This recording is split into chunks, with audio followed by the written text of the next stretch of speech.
So as of recent, it seems like the OSU community, or just OSU in general, has had a problem with a lot of cheaters. Over the course of the past few weeks, we have seen many scandals, many players getting restricted, and also a lot of popular players getting accused of potentially cheating in the game as well. One of the more popular examples of someone getting accused of cheating is, of course, the rank 1 player in OSU getting accused of cheating by the name of Ivana. And if you just simply go to r/OSU report and click on the top highest voted posts these past few weeks, you'll see that quite literally every single post here is about Krishina, also known as Ivana. There are multiple reports already made on him, and people are already compiling compilations of entire clips that look very suspicious from Ivana. I'm not going to dive deep into this topic because a fellow content creator by the name of Mio has already made 2 videos on this entire situation. So if you want to know more about the Ivana situation, I would highly suggest that you check out these videos, which I'll leave a link in the description. But what I want to cover quickly in this video is the fact that recently Ciccone released a document related to aim assist in OSU, which quite literally opened the eyes of many members in the OSU community. So in this document, at first, Ciccone explains what aim assist is and how it works, and that you can basically increase the percentage of aim assist on certain plays. Aim assist between 50 and 100% is pretty much the most blatant movement you'll ever see. Aim assist between 20 and 40% is also relatively fairly easy to spot. We even recently had a situation where a top 150 player by the name of Showerhead has gotten restricted in the game due to the fact that they were using aim assist between 40 and 60%. But what happens if a person uses aim assist between, let's say, 0 and 15%, which is quite low but can still help a lot? Well, this is where it becomes a huge problem in the OSU community, because it's almost literally impossible to detect aim assist at that percentage, because there's multiple factors that can brush off certain weird movements as something else, like for example tablet pulling rate, tablet area or sensitivity, filters, weird shake from a human movement, which is pretty normal, and also the fact that also replays apparently don't store raw tablet input, but rather they reconstruct cursor movement from recorded gameplay data. These factors alone make it really hard to detect aim assist at low percentages like between 0 and 15. But the problem is, even in situations where the aim assist is a bit more blatant than usual, like for example Showerhead and how recently he got banned for using aim assistance between 40 and 60%, well, it still took over 4 months for people to detect him and actually to see that he was cheating due to some recent Twitter drama that was happening, and God knows when he was going to actually get caught if it wasn't for stuff like that. But this is where the insane part of the document comes in, and it's the fact that live plays and streams have basically lost their credibility because aim assistant software has pretty much adapted to the way people have been showing that they're legit in videos. For example, something that a lot of people have been doing in live plays is show their entire task manager and show every single service that is running on their computer in the background to show that nothing is in the background and that they don't have any cheats. Well, developers can easily code in some type of feature, for example, that delays the launch of the aim assistant software automatically. So for example, immediately after starting the PC, the aim assistance may not be active, but then let's say 5 minutes later, after they showed the entire task manager and all of its services, the aim assistant software can just automatically turn on. Apparently, aim assistant strength, you know, the 0 to 15 percentage, can be configured through a website or even through a phone, and you only need something like authenticator code to even do it. One of the developers of these aim assistant tools that Ciccone has asked a few questions about has apparently said that aim assistant tools have been used even in LAN tournaments as well. However, of course, there isn't definitive proof for this, and it can also be just a lie to promote the aim assistant software. The reason why some players use aim assistance at a low percentage is simply because they get a bit more consistency on plays than usual, and in the process be a bit more faster at setting scores than your competitors and being more consistent in general. Ciccone stated at the end that the only way to prevent stuff like this from happening is if the developers take the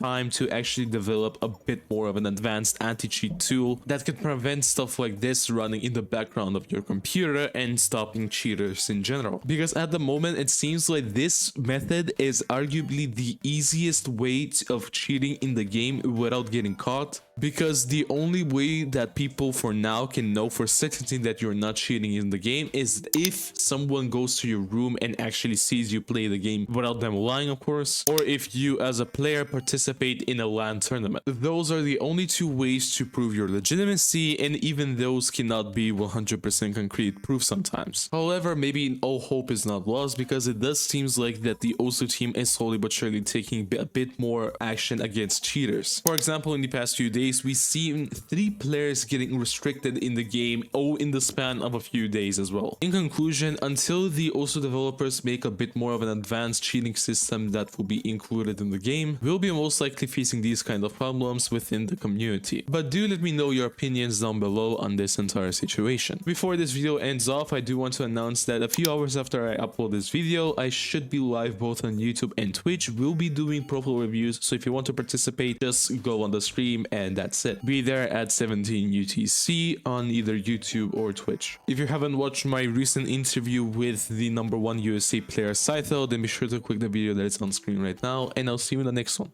Bye bye.